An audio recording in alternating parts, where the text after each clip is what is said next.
ગાય પાછળ સિંહ, એની પાછળ હાથાભાઈ વગડો વીનતા વીનતા વીનતા ઘોર જંગલમાં નીકળ્યા છે.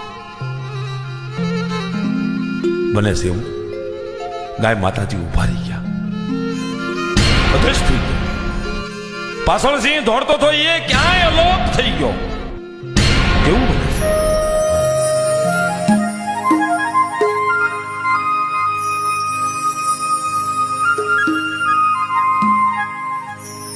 ભાવેણાના ધણી આતાભાઈની અચરજનો કોઈ પાર નથી. પથ્થરની મૂર્તિ જેવા બની ગયા, નવાઈ પામી ગયા. ગાય માતાજી ક્યાં, સિંહ ક્યાં? આ કોઈ ભૂત પ્રેત ડાકણ વિશે? ના ના ના ના, માં ખોડિયાર મારી ભેરે છે, આવું તો બને નહીં. મનમાં પોતે વિચાર કરે છે, પણ સામે જ્યાં નજર કરીને